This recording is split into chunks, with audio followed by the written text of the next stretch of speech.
Nasib pilu Bahar, pemulung yang jadi korban tabrak lari di Makassar, pelaku ternyata mabuk. Tengah heboh di media sosial rekaman CCTV seorang pemulung yang jadi korban tabrak lari pengendara NMAX dan ditinggalkan begitu saja.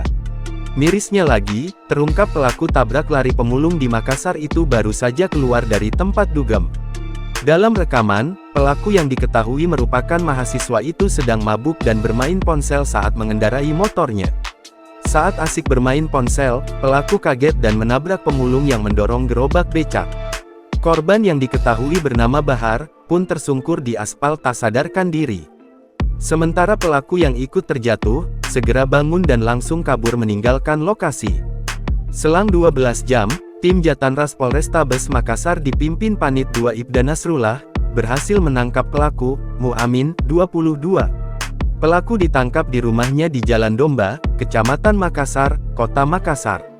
Kapolrestabes Makassar Kombes Pol Muhammad Najib mengatakan, pelaku berkendara seusai dari tempat hiburan malam berpesta miras. Selain itu, pelaku lanjut Najib, berusaha menghilangkan jejak dengan membuka stiker putih yang menutupi bodi motornya. Atas perbuatannya, Muamin dijerat Undang-Undang Lalu Lintas dengan ancaman hukuman penjara 10 tahun.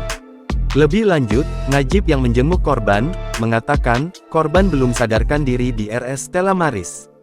Bahar yang merupakan warga Jalan Abu Bakar Lambogoi, Kecamatan Makassar, mengalami luka serius.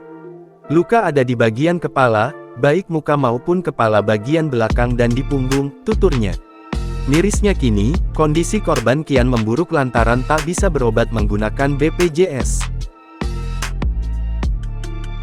Download Tribun X sekarang, menghadirkan lokal menjadi Indonesia.